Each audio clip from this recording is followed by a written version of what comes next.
May 1st, 1944, Khotymyr, Ukraine. The morning fog hung low over the torn fields. The smell of diesel and burnt metal clung to the air, mixing with the damp scent of spring soil. Smoke drifted from the wreckage of the night's battle, twisted steel, shattered tracks, blackened earth. To the men of the 9th Panzer Division, it was another grim dawn on the Eastern Front. But a small reconnaissance patrol moved through the wreckage near the village outskirts. They stopped. What stood before them was no ordinary Soviet tank. Half buried in the churned mud, its massive gun still pointed east, was a machine unlike any they had seen before. It bore the faint outline of a red star, and on its turret, faded Cyrillic letters spelled a name that sent a quiet ripple through the German soldiers. IS-2, Iosif Stalin. The newest Soviet heavy tank, nearly untouched, captured intact. Sergeant Fritz Neumann stepped closer, his boots sinking into the soft ground. The armor was thick, sloped like the hull of a battleship, blackened from smoke, but unbroken. The crew compartment was empty. The Soviets had fled, or died, leaving behind their monster. Lieutenant Hans Kruger, a technical officer assigned to the division, arrived an hour later. He ran his hand across the glacis plate, then took out a caliper gauge and measured. The armor was 120 millimeters thick, angled at nearly 60 degrees.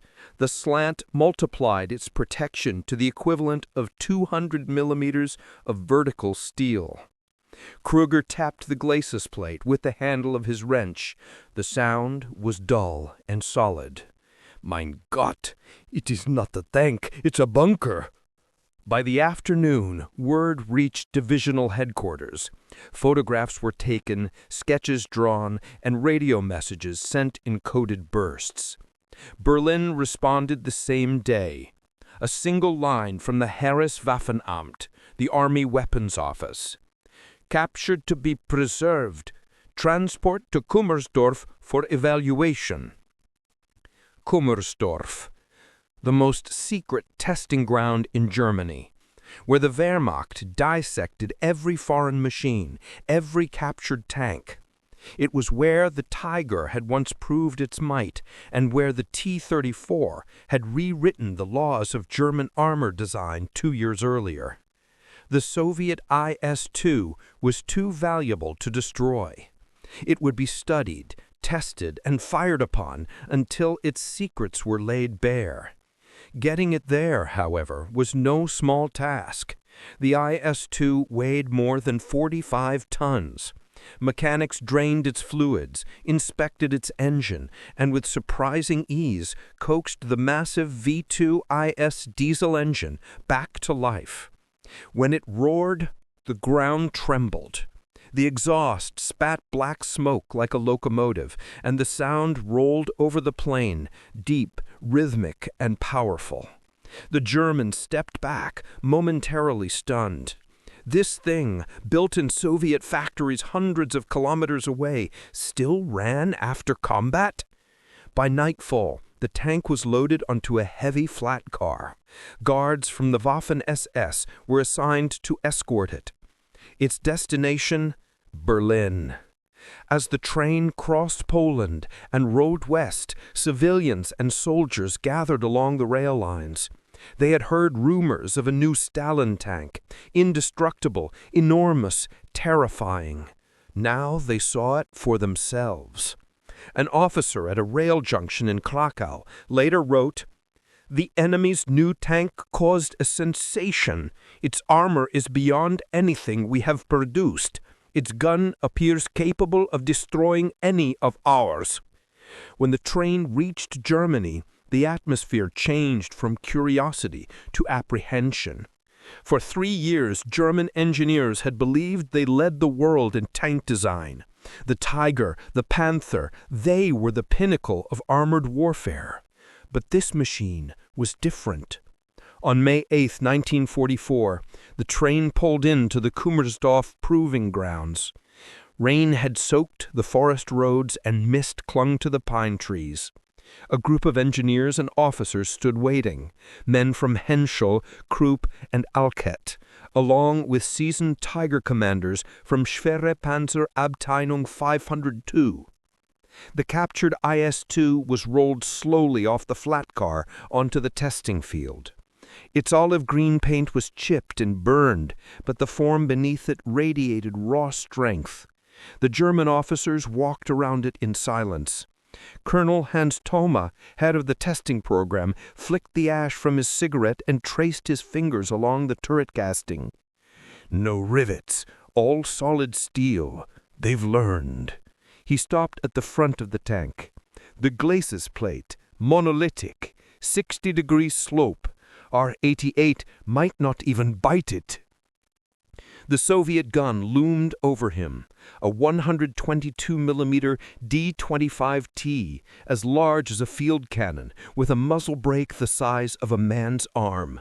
The Tiger's 88mm KWK-36, once the terror of the battlefield, suddenly seemed almost delicate. The test order came before sunset. The next morning, the Tiger would fire at the Stalin tank. The goal was clear: to determine whether Germany's most powerful gun could penetrate the armor of the Red Army's newest weapon. That evening, technicians measured and prepared the range. Ammunition was selected. Armor-piercing Pisegrün 39, standard for the Tiger. The distance would be 1,000 meters, the range of a typical tank engagement. The IS-2 sat silent under the floodlights, its surface still wet with rain. Engineers took notes, whispered calculations, exchanged doubtful glances. For 2 years, the Tiger had been king of the battlefield. Tomorrow, they would learn whether that crown still fit. When the lights went out at Kummersdorf that night, the last sound echoing through the proving ground was the distant hiss of rain on steel, and the uneasy murmur of men who knew they were about to test not just a tank, but the limits of German engineering itself. May 9, 1944, Kummersdorf Proving Ground, Brandenburg. The dawn broke gray and cold over the pine forests south of Berlin. Mist clung to the ground like smoke, swallowing the outlines of concrete bunkers and the skeletal towers of the testing range. In the stillness, the metallic echo of boots on gravel rang out as the test team assembled. Engineers, officers, and observers from the Heereswaffenamt. At the center of the field, 2 giants faced each other. On one side stood the Tiger I, chassis number 250112, armed with the 8.8-centimeter KWK-36L-56 cannon. Its hull bore the familiar iron cross and the smell of fresh oil. To the Germans who had built it, the Tiger was perfection. 57 tons of fear, precision, and dominance. Opposite it, dark and massive, loomed the captured IS-2 Model 1943.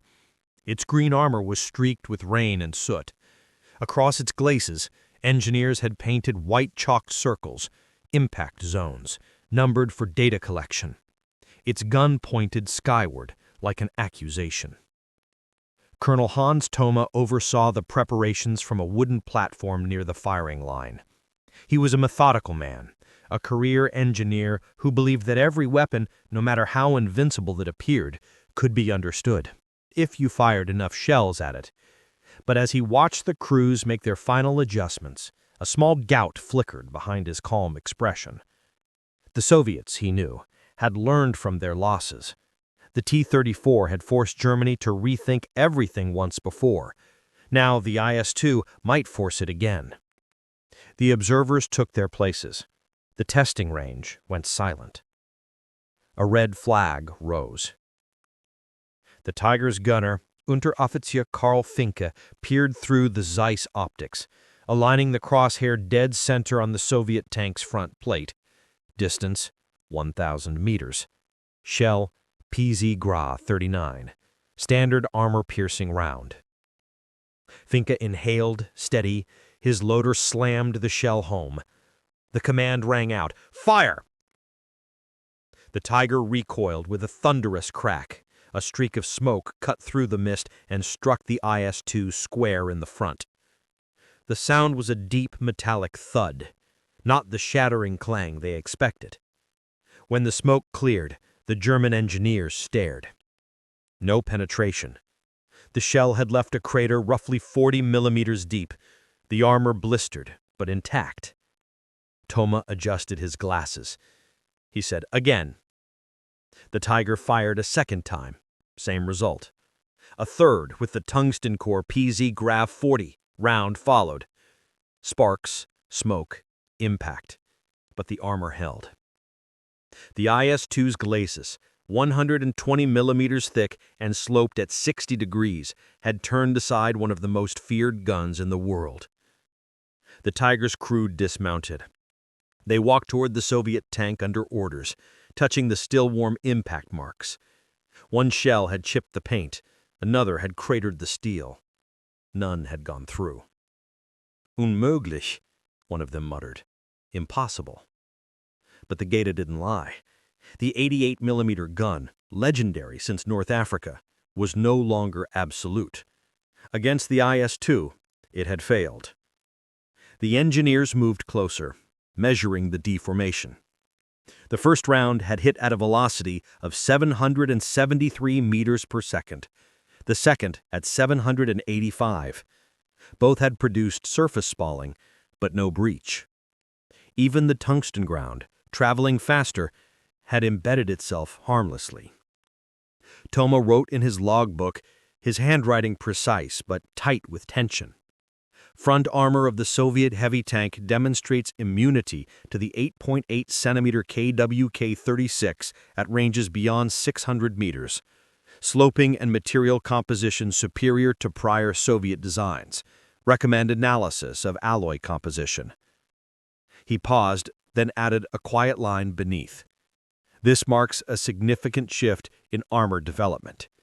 Tiger no longer dominant. By midday, the firing trials expanded. They tested side armor, turret mantlet, rear plates. At closer ranges, 500 meters, then 300 meters, the Tiger's 88mm finally broke through the side armor, but only after 3 hits. From the front, even at 400 meters, the shells ricocheted.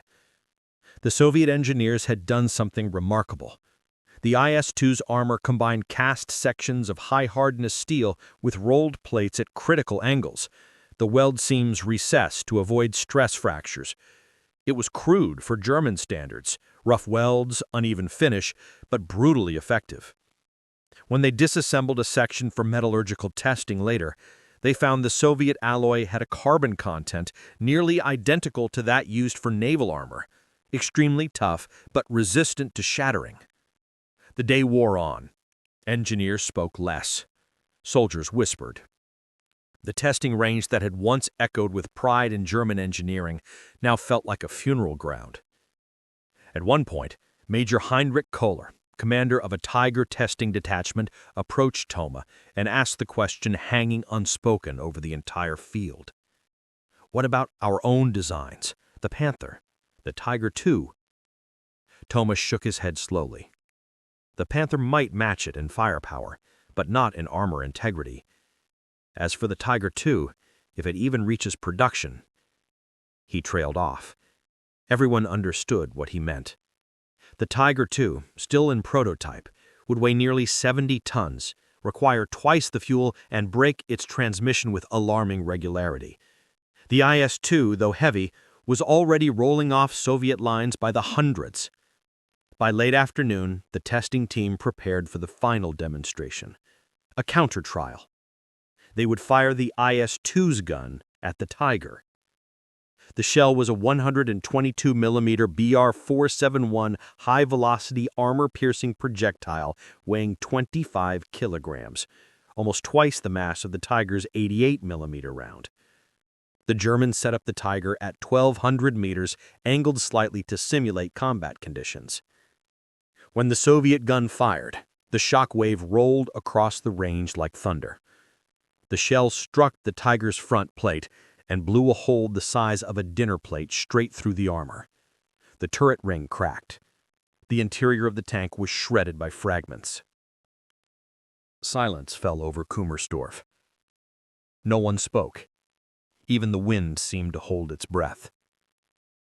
Colonel Hans Thoma removed his cap, exhaled slowly, and turned to his adjutant. "Record it," he said, "and send the report to Berlin." As the sun dipped below the trees, the IS-2 stood immovable, its armor scarred, but unbeaten. Around it, engineers packed their tools in silence. They had seen the future of armored warfare that day. And for the first time since 1941, it did not belong to Germany. May 12, 1944, Berlin, Germany. A gray rain fell over the capital, washing the soot from bombed-out streets. Inside the Reich Ministry of Armaments, the air was tense and stale with cigarette smoke. Stacks of technical reports, shell fragments, and ballistic charts cluttered the long oak conference table. At its center lay the document that no one wanted to read aloud, the official Kummersdorf test report. Albert Speer, the Reich's Minister of Armaments, sat at the head of the table. His thin face was calm, but his eyes flicked rapidly over the figures. Across from him were senior officers from the Heereswaffenamt, engineers from Henschel and Krupp, and the designers responsible for the Tiger and Panther programs. Colonel Hans Thoma, still smelling faintly of oil and gunpowder, stood at attention as he presented his findings. His voice was steady, clinical. At 1,000 meters, the 8.8-centimeter KWK-36 failed to penetrate the IS-2's glacis. The PZ Ground 39 achieved a maximum indention depth of 40 millimeters. The tungsten core PZ Ground 40 likewise failed to penetrate. The IS-2's frontal armor must therefore be considered invulnerable to the Tiger I at combat ranges. A murmur swept the room. The words landed like artillery shells. Speer leaned forward. "Are you certain of these results?" Thoma nodded. "Completely. We repeated the trial 3 times with separate ammunition batches. The outcome was identical." Someone at the far end of the table cursed under his breath. The silence that followed was heavy, not of disbelief, but recognition. The Reich's greatest weapon, the Tiger tank, was no longer supreme. For 3 years, German armored warfare had rested on its reputation. The Tiger's 88mm gun could kill anything on wheels. Its armor was impervious. Its name alone inspired fear. But now, on paper and in field trials, it had met its match and lost. Speer closed the report and tapped his finger against the table. "We knew this day might come," he said quietly. "The Russians have learned. They are applying the same mathematics we once did." Across from him, Ferdinand Porsche, still technically an advisor despite his sidelined Tiger II project, spoke in his slow, measured voice. "Their approach is primitive but effective. Thick castings, angled plates, less refinement, more brute force." Thoma interjected, "And yet, Herr Doctor, it works. Their armor composition resists spalling better than ours. We found no delamination, no microfractures. It's crude, but it's strong." Speer looked up from his notes. "What about our new designs? The Panther, the Königstiger?" Thoma hesitated. "The Panther may penetrate the IS-2 at short range. The Königstiger's gun will certainly do it. But neither can be built fast enough or maintained easily enough to match Soviet production. Their factories are producing heavy tanks in numbers we cannot imagine." He opened another folder, photographs taken from reconnaissance aircraft over the Ural Mountains. Rows upon rows of tanks stretched beyond the frame. "Chelyabinsk, Factory 200. They call it Tankograd. We estimate output of 100 heavy tanks per month, including the IS-2.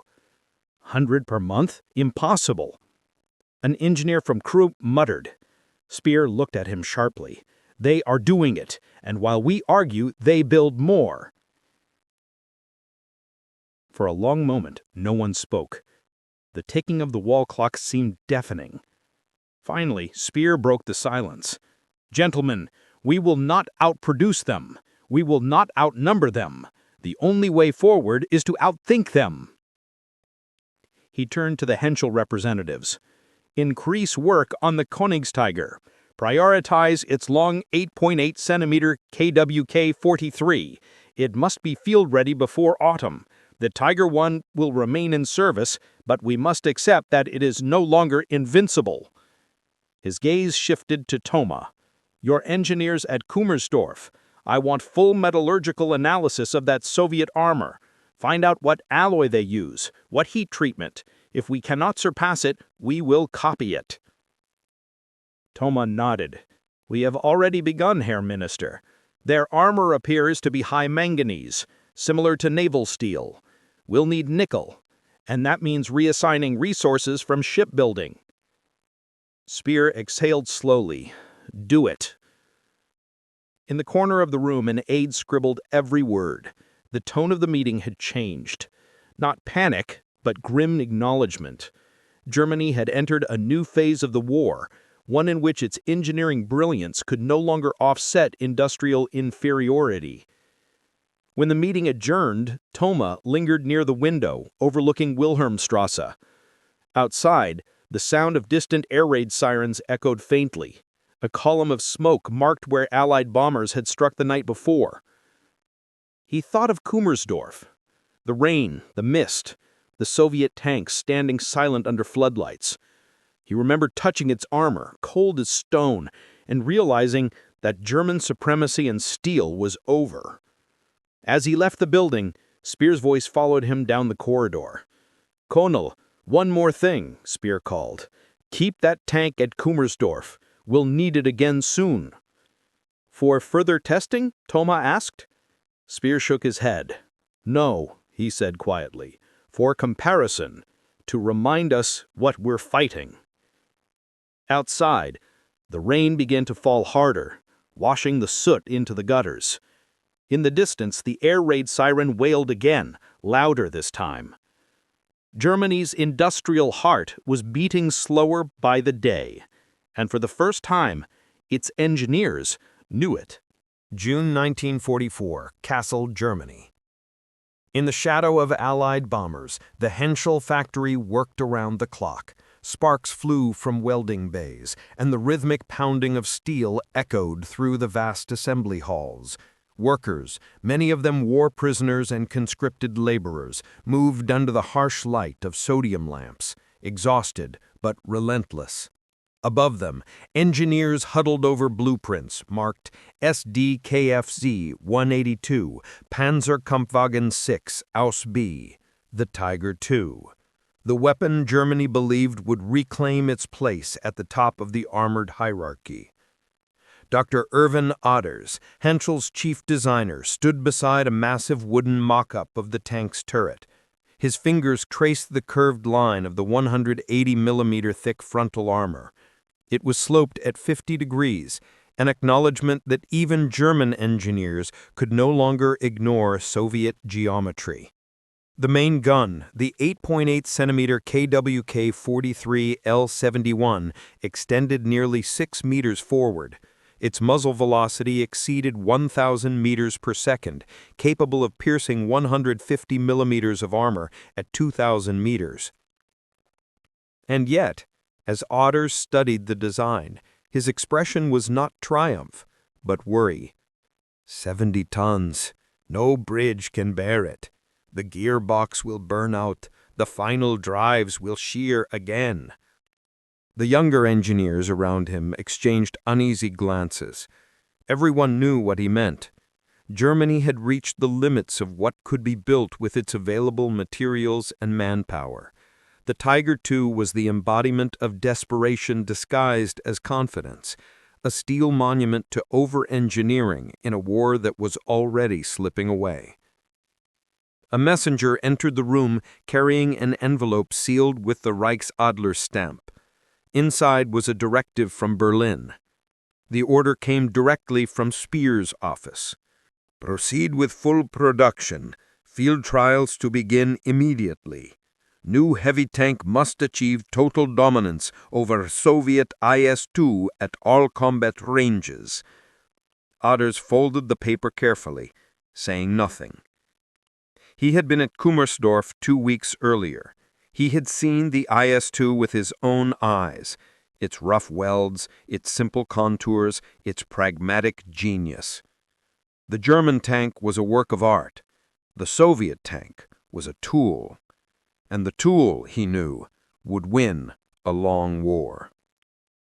By mid-June, the first Tiger IIs were complete. The machine's presence was almost surreal, vast, angular, and intimidating.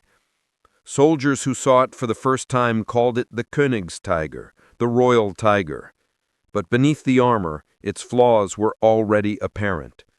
The Maybach HL-230P30 engine, the same used in the Panther, strained to move the 69-ton vehicle. The ZF AK-7-200 transmission, despite reinforcement, failed repeatedly during trials. Final drive gears cracked under torque loads. Even the simple act of turning on soft ground risked mechanical failure. Yet the Germans persisted, convinced that sheer firepower could compensate for fragility. They had data from Kummersdorf burned into their minds, the humiliation of watching the Tiger's shells bounce harmlessly off the IS-2's glacis.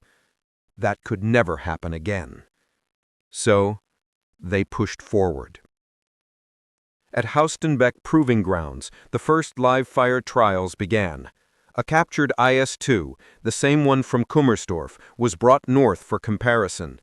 Its front plate still bore the scars of the Tiger's failed shots, circular depressions where the 88mm rounds had struck and died. This time, the new Tiger II fired. The first shell from its KWK-43 gun struck the IS-2 at 1,200 meters. The result was instant and catastrophic. The round punched clean through the glacis, shattered internal bracing, and tore open the back plate as it exited. The IS-2's turret ring exploded and the vehicle filled with smoke.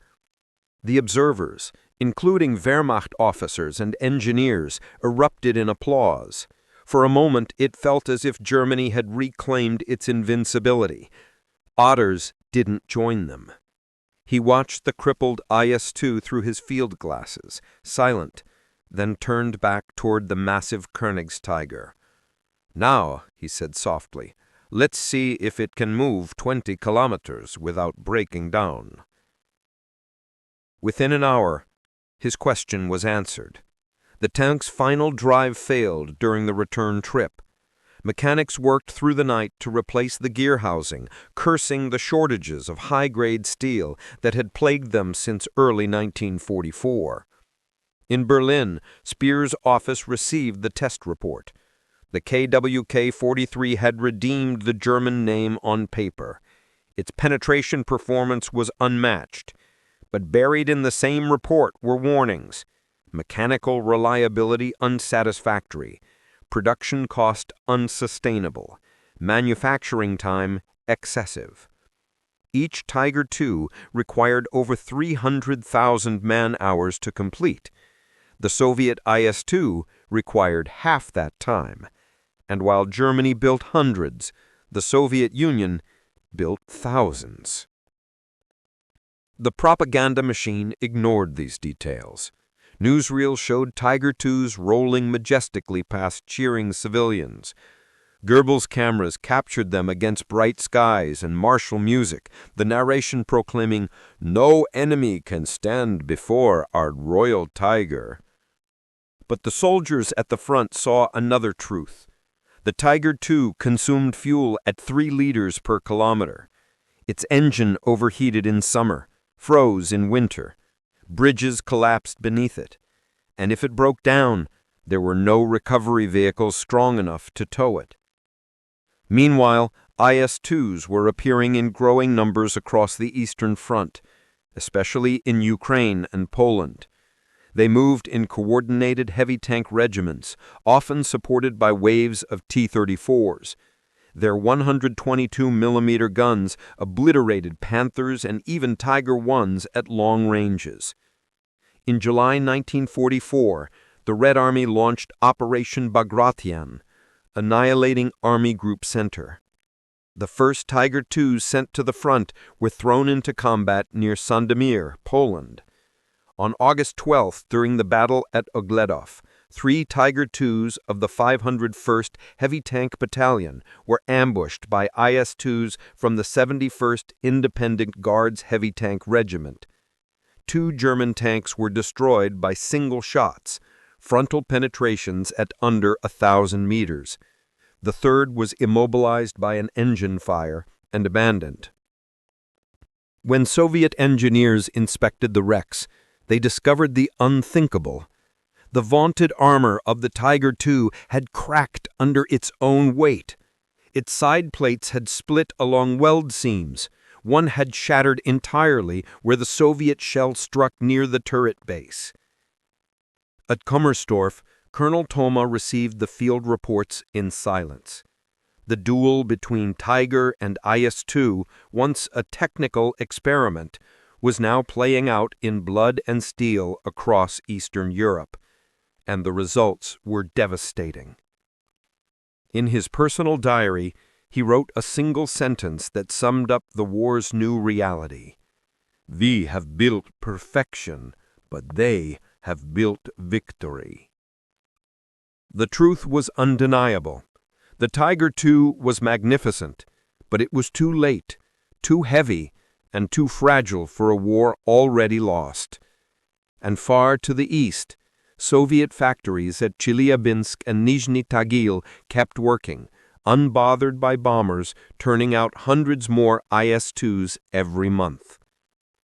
The contest that had begun with 1 captured tank in Ukraine was no longer about steel or caliber. It was about time. And time was something Germany no longer had. August 1944, Eastern Poland. The sun rose through a haze of dust and smoke. Along the Vistula River, the fields were scorched, dotted with blackened tank hulks and shattered trees. The summer offensive, Operation Bagration, had torn open the heart of the Eastern Front. The Red Army was advancing faster than any German officer thought possible. In the chaos, 2 machines of war began their duel not on the proving ground, but in the real battlefield: mud, fear, and fire. At Ogledów, in southern Poland, Lieutenant Otto Karius, one of Germany's most experienced Tiger commanders, crouched beside his vehicle. His Tiger I, number 217 of the 502nd Heavy Panzer Battalion, was mud-caked and pockmarked from weeks of retreat. He had heard rumors for months, whispers of a new Soviet monster, a tank with armor so thick that even the Tiger's 88mm gun could not penetrate it from the front. Now he was about to see if those rumors were true. To the east, across the wheat fields, Soviet IS-2s from the 71st Guards Heavy Tank Regiment were advancing cautiously. Their 122mm D-25T guns fired shells the size of fence posts, each one capable of tearing open a Panther or a Tiger with a single hit. The ground shook as the first Soviet shells screamed overhead. The Tigers took cover behind a line of burned-out tractors and collapsed barns. Karius peered through his binoculars. 4, maybe 5 IS-2s, their long barrels sweeping back and forth like searching eyes. He knew his gun's limitations. Against a T-34, the 88mm KWK-36 was death itself. Against the IS-2's 120mm sloped armor, it was a coin toss. Range, 800 meters. His gunner, Feldweb Vent, called. "Target the lead tank," Karius ordered. The Tiger roared. The shell hit the IS-2's front plate and ricocheted upward in a shower of sparks. The Soviet tank didn't stop. It fired back, a deep, chest-rattling whump, and its shell tore through the Tiger's cover, obliterating a hay wagon and showering dirt over the German crew. "Reload! Aim for the lower hull!"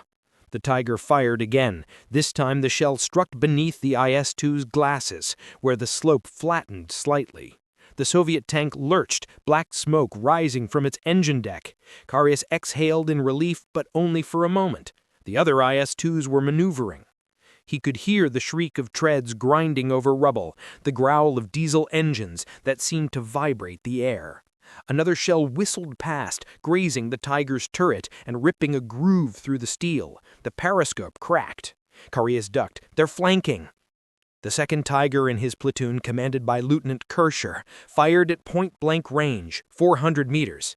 The 88mm round struck the IS-2's turret cheek. The armor burst open like torn metal, the turret hatch flying into the air. One down, 4 left.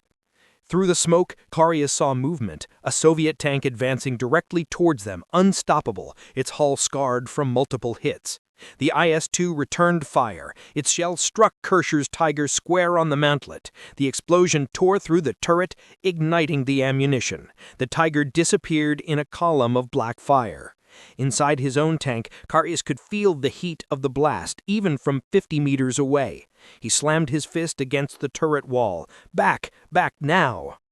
His Tiger reversed, grinding through the mud as Soviet shells slammed into the ground around it.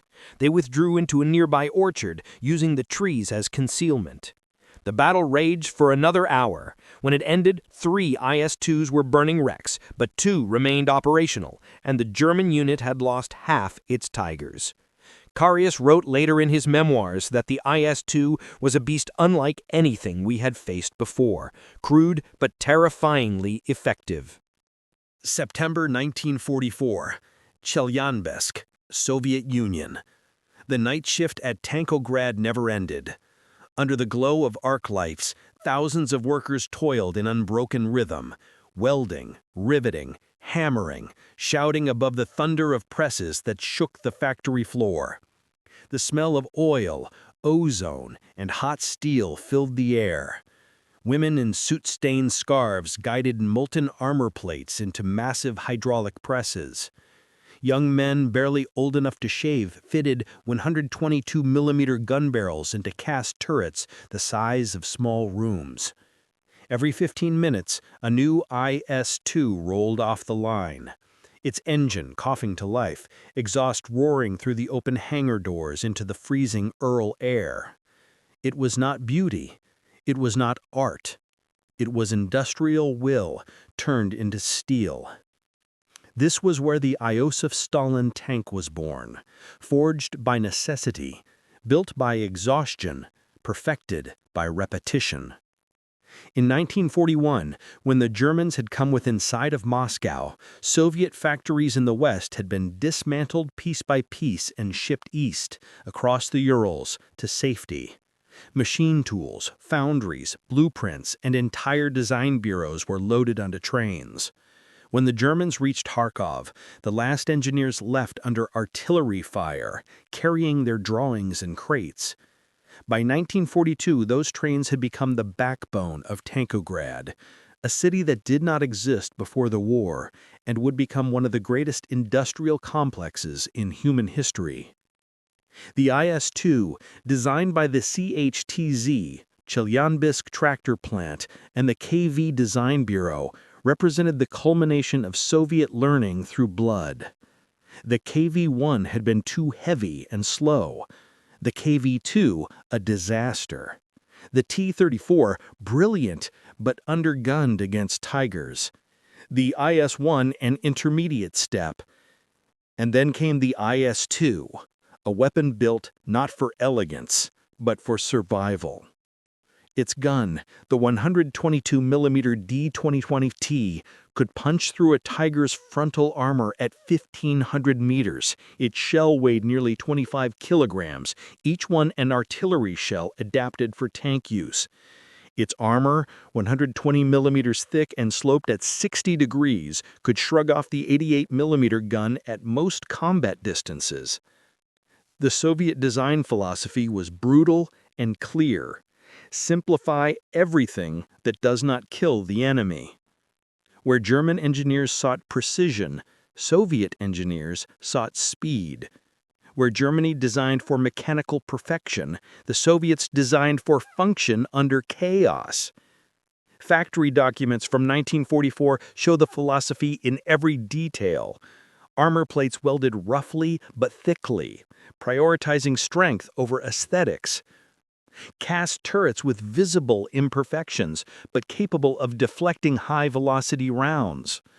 Components standardized so that unskilled workers could assemble them without complex fitting.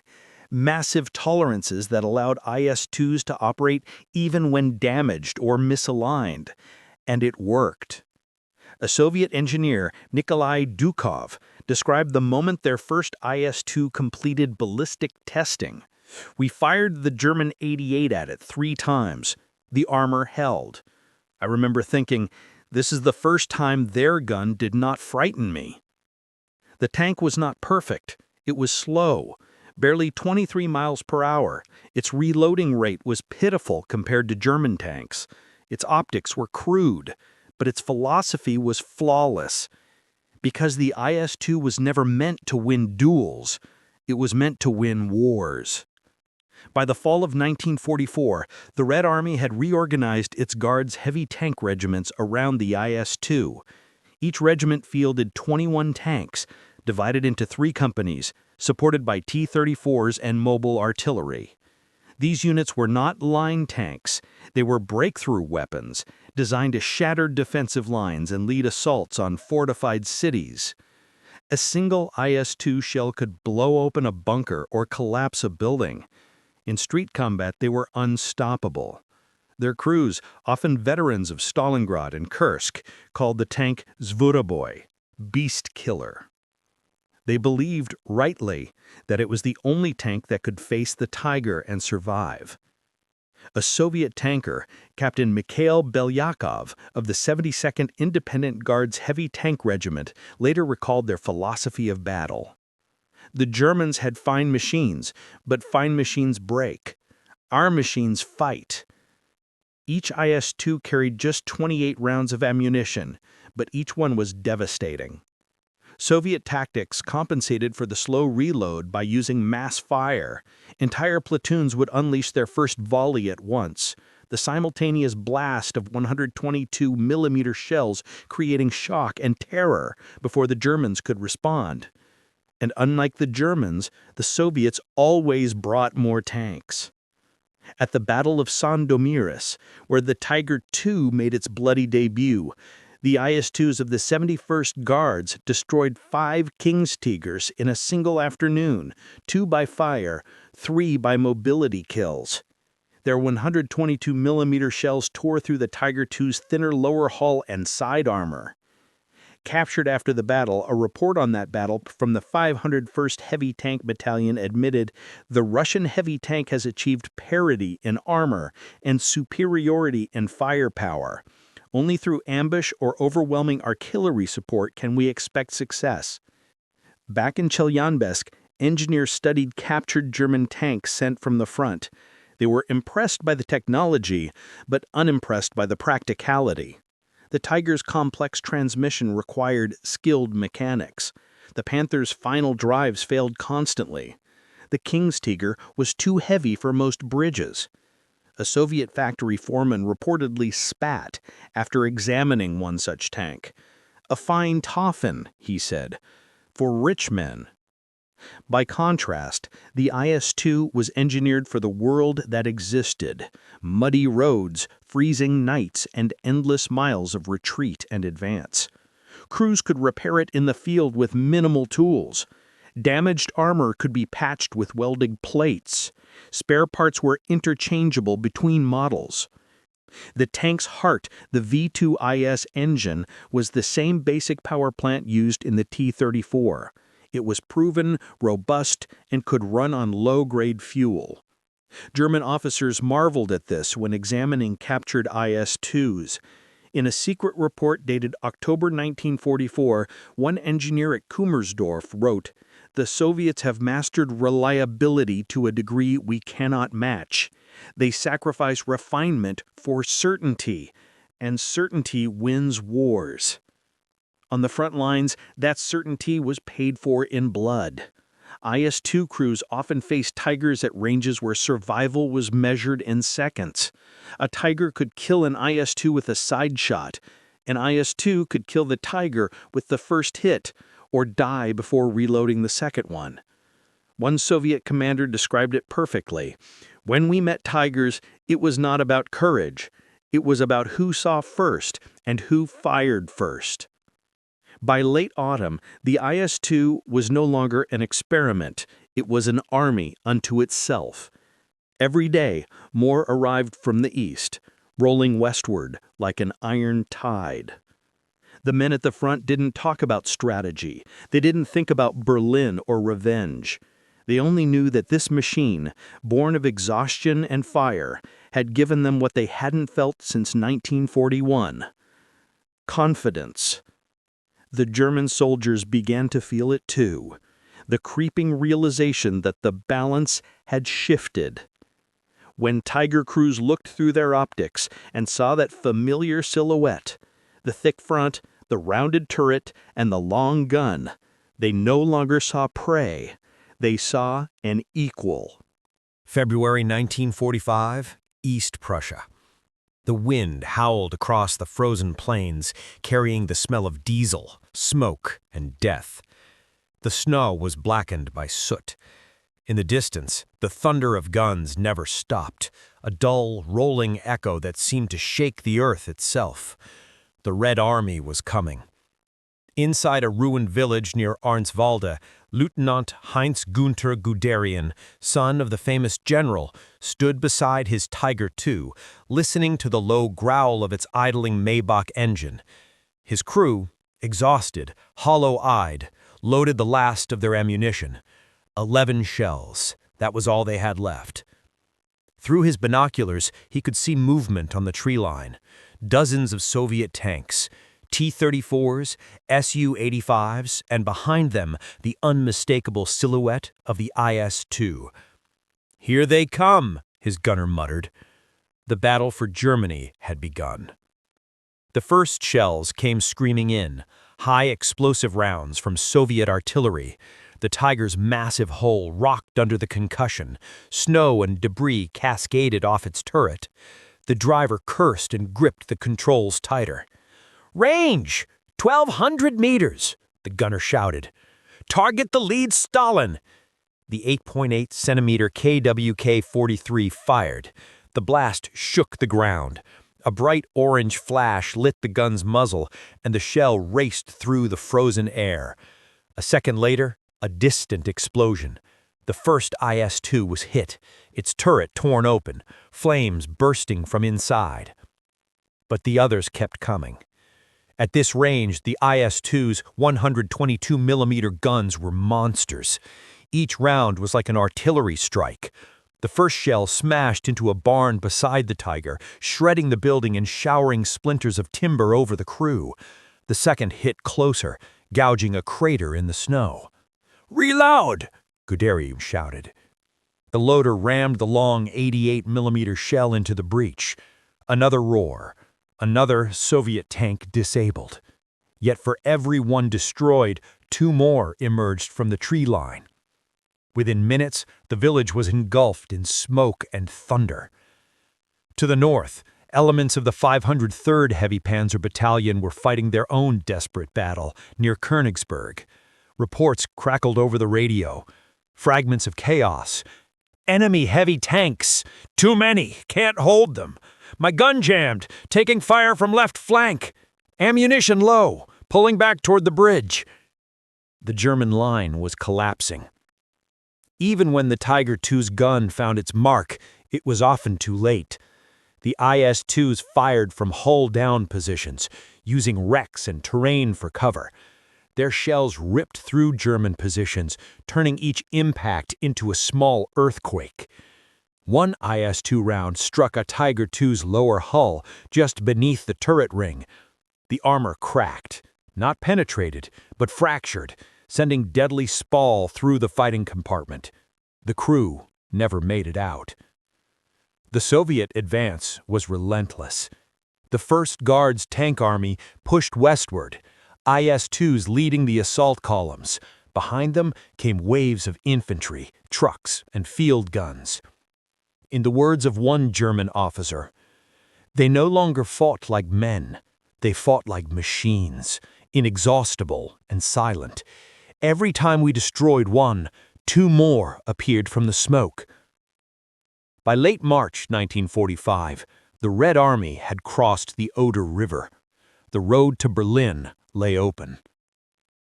Inside the German command bunker at Zossen, reports from the front painted a grim picture. Out of 390 Tiger IIs built, fewer than 80 were still operational. The rest had been destroyed or abandoned due to mechanical failure or lack of fuel. When those that remained did fight, their performance was both awe-inspiring and tragic.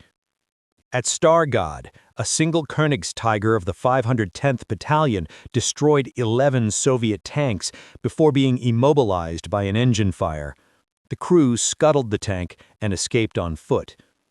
At Altdam, near the Oder, 4 Tiger IIs ambushed an entire Soviet column, destroying 15 IS-2s in 20 minutes, before running out of fuel and being blown up by their own crews. Every victory felt hollow.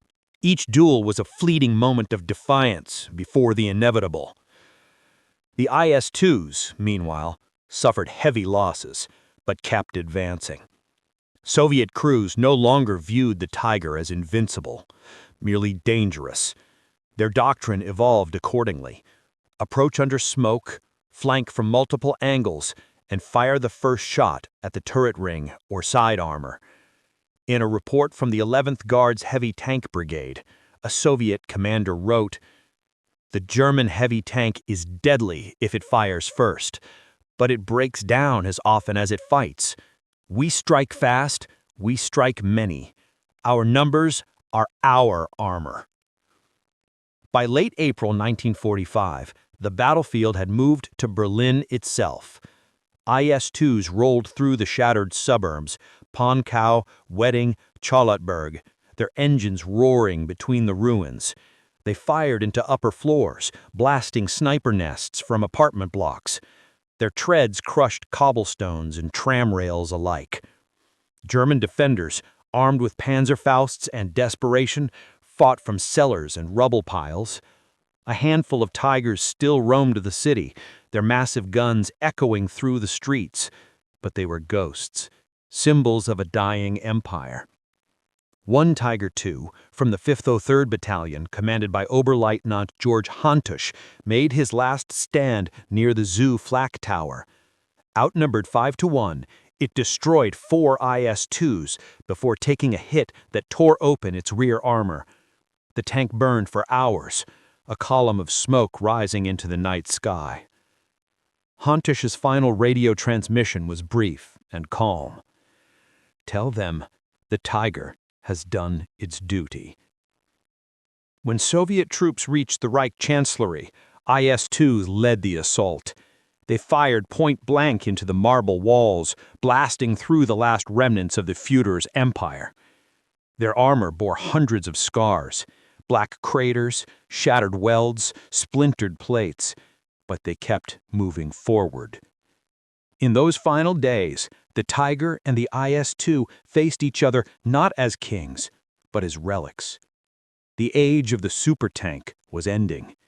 The war of steel giants had devoured itself. The duel that had begun in the cold fields of Ukraine in 1944, the first IS-2 against the first Tiger, ended here, amid the ashes of Berlin. The outcome was no longer in doubt. The Tiger had fought for pride. The IS-2 had fought for victory. And victory belonged to the machine that kept moving forward. May 1945. Kummersdorf, Germany. The once bustling proving grounds were silent. The workshops stood empty, their roofs torn open by air raids. In the hangars where German engineers had once measured armor angles and ballistic impacts, the Red Army now stood among the wrecks, clipboards in hand, eyes studying the ghosts of a lost empire. Among the burned-out prototypes was a Tiger II, its massive hull split by demolition charges. Nearby lay the remains of an IS-2 that had been towed here for post-capture testing, its gun barrel bent, its armor pitted from countless shots. The two giants, rivals in life, now rested side by side, both broken, both symbols of an age that had already ended. For the Soviet engineers documenting the site, the Tiger was both awe-inspiring and instructive. They admired its precision, the interlocking armor plates, the smooth traverse of its turret gears, the meticulous machining of every component. But they also saw the fatal flaw written into every bolt and weld. "It was built like a watch," one Soviet officer remarked quietly, "and fought in a storm." The IS-2, by contrast, was crude but indestructible. Its armor was uneven, its welds rough, but it had endured. It had survived the journey from Stalingrad to Berlin across thousands of kilometers of mud, frost, and fire. And that difference between perfection and endurance would shape the next century of warfare. After the war, captured German engineers were interrogated and later recruited by both East and West. Their reports from Kummersdorf and Haustenbeck were pored over by Allied and Soviet analysts. The conclusion was unanimous. Germany's failure had not been in technology, but in philosophy. They had built tanks to be masterpieces, not machines. And masterpieces, no matter how magnificent, could not win an industrial war. The Tiger's descendants would appear in spirit in the post-war Leopard 1 and 2 tanks of West Germany, but their design philosophy had changed forever. The obsession with complexity was replaced by a devotion to reliability, maintainability, and mobility. In the Soviet Union, the lessons of the IS-2 gave birth to a new lineage, the T-54, T-55, and T-62.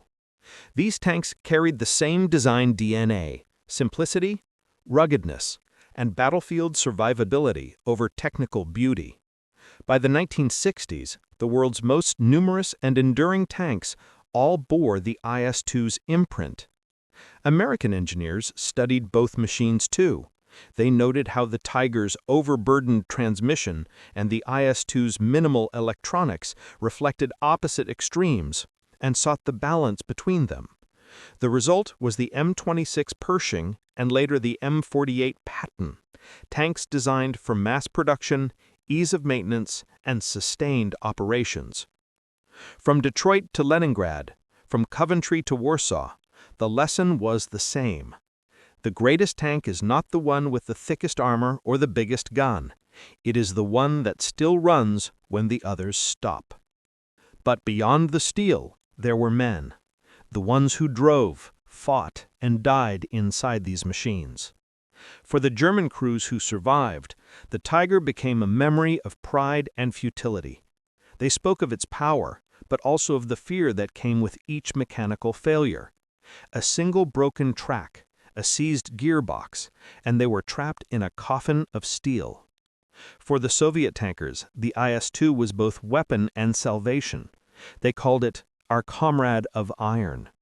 It was not glamorous, but it brought them home alive. Many kissed its armor before battle. Others carved names of lost friends into its sides. When they reached Berlin, those same men parked their tanks before the Reichstag, climbed onto the smoking turrets, and raised red flags over the ruins. The duel that began as an engineering contest ended as a human story, a story of endurance over elegance, of resilience over pride. Today, both tanks survive, preserved in museums across Europe. At Kubinka, an IS-2 still bears the scars of battle, its glacis dimpled by 88mm impacts that never pierced. At Bovington and Münster, restored Tigers gleam under artificial light, their massive forms casting long shadows on the floor. Visitors marvel at them, the artistry, the scale, the fear they once commanded. But few notice what their coexistence represents. The end of an age when nations believed that technical superiority alone could conquer the world. In the end, both machines told the same truth, one written in steel, the other in smoke. That war, at its heart, is not about perfection. It is about what survives. 1945 to 1949, a divided world. In the years after the war, the engineers who once built Tigers now worked under Allied supervision, designing tractors and industrial machinery. In the east, the factories of Chelyabinsk returned to civilian production, but the lessons of war were never forgotten. The Cold War that followed was built upon the ghosts of these two tanks. The NATO Leopard and the Soviet T-Series were the grandchildren of the Tiger and IS-2, each carrying their ancestors' DNA. Power balanced by reliability, complexity tempered by pragmatism. In their silent steel forms, the old enemies had achieved a strange unity. The Tiger had taught the world what not to do. The IS-2 had taught it what must be done. And together they changed the face of armored warfare forever.